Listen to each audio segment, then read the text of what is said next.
Vehicle garage ලංකාවේ වාහන සම්බන්ධයෙන් කතා කරන මේ YouTube channel එකෙන් අද අපි කතා කරන්න බලාපොරොත්තු වෙන්නේ මොඩල් කම්පෙයාර් කිරීමක්. වාහන ගෙන්වීම අතර කරන්න කලින් ලංකාවේ ප්‍රසිද්ධ වාහනයක් තමයි Honda Vezel එක කියන්නේ. ඉතින් මේ වාහන ගෙන්වීමත් එක්ක Vezel එක ආපහු පාරක් ගෙන්වීම පටන්ගෙන තියෙනවා. ඒ අතරිනුත් වැඩිපුර ගෙන්නන්න බලන වාහනයක් තමයි Honda Vezel එක කියන්නේ. ඉතින් ලංකාවේ ඇතුලේ හොඳ මාකට් එකක් තියෙන වාහනයක් නිසා අපි බලමු මේකේ ග්‍රේඩ්ස් මොනවද සහ ඒවා කම්පෙයාර් කරමු ෆීචර්ස් ඔප්ෂන්ස් මොනවද මේක පාවිච්චියේ තියෙන අත්දැකීම් සහ මේ වාහන ගැන තනි විස්තර වීඩියෝ එකකුත් මම වෙනම දාන්නම්. පාවිච්චි අත්දැකීම් දැම්ම දාන්න බෑ. මොකද දැන් තමයි මාකට් එකට ඇවිල්ලා වාහනේ පාවිච්චි වෙන්න යන්නේ. ඉතින් මම අද කතා කරන්න බලාපොරොත්තු වෙන්නේ 2021න් පස්සේ ආපු තුන්වෙනි පරම්පරාවේ Honda Vezel එක සම්බන්ධයෙන්. ඉතින් මේ Vezel එක කියන්නේ sub compact crossover SUV class එකට අයත් වෙන වාහනයක්. 5-door SUV එකක් විදිහට තමයි body style එක තියෙන්නේ. මේ කම්පෙයාර් එක කරනකොට RV3, RV4, RV5, RV6 සහ RV1 ඉලෙක්ට්‍රික් කියන මොඩල්ස් කෝඩ් වලින් ඇතුළත් වෙන වාහන ටික මෙතනදී ඇතුළත් වෙනවා. මේක 2021 ඉඳන් මේ වෙනකනුත් එනවා මේ වාහන. එතකොට මෙන්න මේ වගේ එන්ජින් කිහිපයක් බලා ගන්න පුළුවන් එන්ජින් මොඩල්ස් කිහිපයක් 1.5 සහ 1.8 කියන එන්ජින් තියෙන්නේ. ඊට අමතරව 1.6 එකකුත් තියෙනවා, ඩීසල් එකකුත් තියෙනවා, පෙට්‍රල් හයිබ්‍රිඩ් එකකුත් තියෙනවා. ඉතින් ට්‍රාන්ස්මිෂන් වලින් 6 ස්පීඩ් මැනුවල් එකක් වගේම CVT වගේම 7 ස්පීඩ් DCT හයිබ්‍රිඩ් එකට එන්නේ ඒ ට්‍රාන්ස්මිෂන් එක. අපිට හම්බ වෙනවා මේ 2025 Honda Vezel එක. එහෙමත් නැත්නම් සමහර මාකට් වලදී හම්බ වෙන Honda HR-V කියලා තමයි මේක හඳුන්වන්නේ. මේකෙදි ග්‍රේඩ්ස් කිහිපයක් හඳුන්වා දෙනවා විවිධාකාරයේ ප්‍රයිස් සහ ෆීචර්ස් උත් එක්ක. මම ඒකේ සම්පූර්ණ විස්තර වෙනත් කරලා වගුවකුත් දානවා ඉස්සරහට. මේකේ මේන් ග්‍රේඩ් වල ඉන්ක්ලූඩ් වෙනවා EHEV Play, EHEVX, EHEVX Hunt package, EHEV Z package එක සහ EHEV Z Play package එක කියලා තමයි මේ trim levels එහෙම නැත්නම් grades කීපයක් තියෙන්නේ. ඊට අමතරව තවත් තියෙනවා කියලා කියුණා base G සහ G Honda Sensing කියලා models දෙකකුත්. X සහ Z කියන grades different level වලට සහ standard features වෙනස් කරලා හඳුන්වා දෙනවා. සාමාන්‍යයෙන් ඉසිට් කියලා එකකුත් තියෙනවා. ඒකේ ටිකක් more premium options දෙනවා. leather seat වගේ advanced audio system වගේ දේවල්. hunt package එක කියලා එකකුත් තියෙනවා. ඒ hunt package එකේ තව ඒගොල්ලෝ එකතු කරලා තියෙනවා outdoors styling and equipment කියන ඒවා වගේ දේවල් එකතු කරලා තියෙනවා hunt package එකේ. ඊට පස්සේ play package කියලා එකකුත් තියෙනවා. ඒකේ ඒගොල්ලෝ focus කරලා තියෙනවා entertainment සහ connectivity features කීපයක් එකතු කරලා දෙන්න මේ play package එක කියන වාහනේ ඇතුළතදී. මම ගොඩක්ම දැක්කේ ජපාන් එක තමයි මෙහෙට එනවා JDM version එක. එතකොට මේකේ levels 4ක් ප්‍රධාන වශයෙන් තියෙන මම අර උඩ කිව්වේ වැරෙන්න. අපි මේ ප්‍රධාන හතර තමයි අද මේ වීඩියෝ එකෙන් කතා කරන්නේ විශේෂයෙන් ලංකාවට එන කීපය. ඒගොල්ලෝ දීලා තියෙනවා GX, Z සහ Play කියලා versions 4ක්. මෙන්න මේ හතර තමයි ඒගොල්ලන්ගේ ප්‍රධාන trim level විදියට ගන්න ජපාන් මාකට් එකේදී. True powertrain options දෙකක් අයිති වෙනවා. එකක් 1.5 liter petrol එකක්. ඒක අයිති වෙන්නේ G කියන grade එකට විතරක්. ඊට අමතරව 1.5 EHEV petrol hybrid එකක් ඇතුළත් වෙනවා. ඒක තියෙනවා හැම trim level එකකටම G කියන එක හැරෙන්න. G කියන එක හැරෙන්න අනිත් level ඔක්කොටම ඒක තියෙනවා. all wheel drive කියන option එකත් අදාළ වෙනවා මේ GXZ කියන grades වලට. ඒක අයිති වෙන්නේ නැත්තේ play කියන grade එකට. ඒක එන්නේ නැහැ මේ all wheel drive option කියන එක. අලුත් facelift එකකින් හඳුන්වා දුන්නා ජපානයේදී 2024න් පස්සේ මේ දැන් 21 ආපු එක ආපහු අලුත් facelift එකකින් හඳුන්වා දුන්නා. එතකොට EHEVX කියන ප්‍රභේදේ hunt package එක සමගින් ලබා ගන්න පුළුවන් වගේම EHV play ප්‍රභේදයේ යටතේ play package එකෙන් ලබා ගන්න පුළුවන් විදිහට තමයි ඒක හඳුන්වා දුන්නේ. ඒකේ තියෙන all wheel drive option, panoramic sunroof වගේ සමහර options add කරා. ඉතින් මම මේ options ගැන තවත් ඉස්සරහට යද්දි කියවෙනවා. ඉතින් අපි මේ base model ටික ගත්තොත් එහෙම G කියන්නේ entry level grade එක. ඒ කියන්නේ අත්‍යවශ්‍යම features දාලා එන මූලික බේස්ම grade එක තමයි මේ G කියන්නේ. G Honda Sensing කියලා එකක් එනවා. ඒකේ තියෙනවා Honda Sensing safety features, collision mitigation, lane keeping assistant වගේ දේවල් ඇතුළත් කරලා G Honda Sensing කියලා තව base model එකකින් එකක් එනවා. hybrids model වලින් අපිට බලා ගන්න පුළුවන් EHEV Play කියලා එකක්. ඒකේ include කරලා තියෙනවා play package එක දාලා තියෙනවා කියනවා. ඊට පස්සේ focus කරලා තියෙනවා entertainment සහ connectivity පැත්තට. ඊට පස්සේ EHEVX කියලා එකක් තියෙනවා. ඒකේ තියෙන්නේ ගොඩක්ම popular hybrid grade එක තමයි ඒක කියලා කියන්නේ.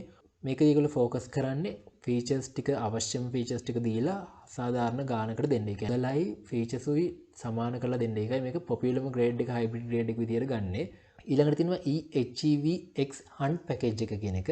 මේකෙදී ඒගොල්ලෝ බලාපොරොත්තු වෙන්නේ හයිබ්‍රිඩ් පවර් ට්‍රේන් එකයි ඊට පස්සේ අවුට්ඩෝර්සි හන්ට් පැකේජ් එක අන්න ඒ වගේ දේවල් කම්බයින් කරලා එක පැකේජ් එකක් විදිහට ඒ වාහනේ දෙන්න එළියට. ඊට පස්සේ තියෙනවා EHEV Z කියලා එකක්. මේක තමයි මේ ලයින් එකේ තියෙන টොප්ම හයිබ්‍රිඩ් ග්‍රේඩ් එක. මේකේ ප්‍රීමියම් ෆීචර්ස් ඊට පස්සේ පවර්ෆුල් හයිබ්‍රිඩ් සිස්ටම් වගේ දේවල් ඔක්කොම ඇතුළත් කරන්න තමයි ඒගොල්ලෝ බලාපොරොත්තු වෙන්නේ. ඊට පස්සේ තව එකක් තියෙනවා ඒකෙම EHEV Z Play පැකේජ් කියලා එකක්. ඒකේ කම්බයින් කරන්නේ Z ග්‍රේඩ් එකේ ෆීචර්ස් ටිකට තව මේ අර Play කියන එකේ මං කිව්ව ෆීචර්ස් ටික තිබ්බනේ. අන්න ඒ ටිකත් ඒ පැකේජ් දෙකම එකතු කරලා දෙන්න තමයි මේ වාහනේදී ඒගොල්ලෝ බලාපොරොත්තු වෙන්නේ.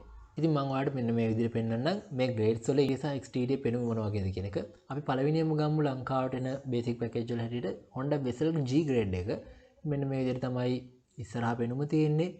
ඊට පස්සේ මේ විදිහට තමයි ඒකේ පිටිපස්ස පෙනුම තියෙන්නේ. ගොඩාක් දුරට මේ වාහන ගොඩාක් සමානයි. ඉතින් අර ළඟට ගිහිල්ලා බලලා තමයි මේ ඔප්ෂන් අඩු හොයාගන්න තියෙන්නේ. මේ විදිහට තමයි ඒකේ ඇතුළ ඔයාලට පෙන්නේ ඉන්ටීරියර් එක. ඊට පස්සේ තියෙනවා Honda Vezel X grade එක. මේ X grade එක ඊට පස්සේ ඉන්නේ මෙන්න මේ විදිහට තමයි ඉස්සරහා පෙනුම.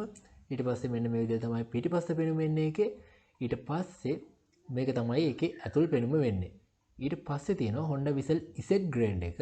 මෙන්න මේ විදිහේ ඉස්සරහා පෙනුමක් වගේම මේ විදිහට පිටිපස්ස පෙනුමකුත් තියෙනවා. ඊට පස්සේ මෙන්න මේ විදිහට ඉන්ටීරියර් පෙනුම තියෙන්නේ. ඉතින් මෙන්න මේ දේවල් තමයි එන්නේ. ඊට අමතරව Z Play grade එක එනවා. ඒක දකින්න හම්බ වෙනවා ගොඩාක් දුරට. ඉතින් මේක තමයි ඉදිරිපස පෙනුම එකේ. මේක තමයි ඒකේ පිටිපස පෙනුම වෙන්නේ.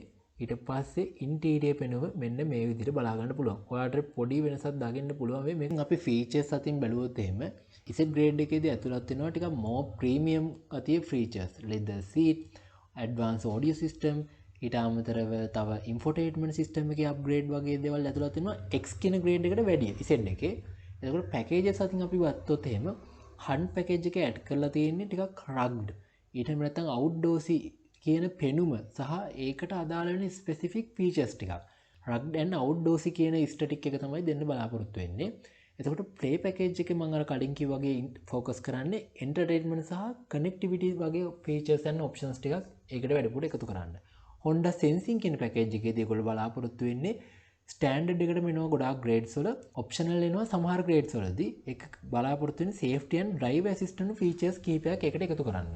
2025 වෙසල් එකේදී ඒගොල්ලෝ විෂුවල් අප්ග්‍රේඩ් කීපයකට ගිහින් තියෙනවා. ඒ කියන්නේ ආපහු ඉස්සරහා ග්‍රිල් එක එහෙම රීඩිසයින් කරලා තියෙනවා. ඊට පස්සේ tweak front bumper එකක් දීලා තියෙනවා. රිවයිස් tailgate එකේ graphics ඒවා රිවයිස් කරලා තියෙනවා කියලා දැනගන්න තියෙනවා. ඒ 2025 එකේදී. ඊට අමතරව hybrid system එක ටිකක් refine කරලා fuel efficiency එක ටිකක් වැඩි කරලා driving experience එක ටිකක් smooth විදිහට කරගන්න පුළුවන් විදිහට options තව ඒගොල්ලෝ අප්ඩේට් කරා කියලා කියවෙනවා. ඊට අමතරව infotainment system එකේදීත් සහ Honda Sensing Suite කියන ඒවත් අප්ඩේට් වෙලා තියෙනවා latest technology එකත් එක්ක 2025 ගෙන්වන වාහන වල.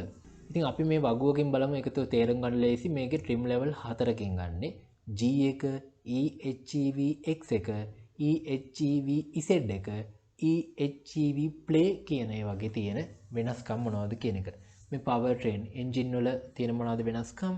ඊට අමතරව transmission කොහොමද තියෙන්නේ? CVT තියෙනවා, සමහර ඒවාට ECVT තියෙනවා hybrid වලට. ඊට පස්සේ front wheel drive ද all wheel drive ද ඒ වගේ දෙකක් බලා ගන්න පුළුවන්. මේ දෙකෙන්ම තියෙන options. ඊට පස්සේ exterior සහ wheels වල වෙනස්කම් තියෙනවා මෙතනින්. ඊට අමතරව interior සහ comfort පැත්තෙන් මොන වගේ වෙනස්කම්ද මේගොල්ලෝ කරලා තියෙන්නේ කියන එක දීලා තියෙනවා. තව key features ටිකකුත් අවසානට මේ වගේ ඔයාලට බලා ගන්න පුළුවන්. ඉතින් මෙන්න මේ විදිහට සංසන්දනාත්මක වගුවකින් ඒක බලා ගන්න පුළුවන්.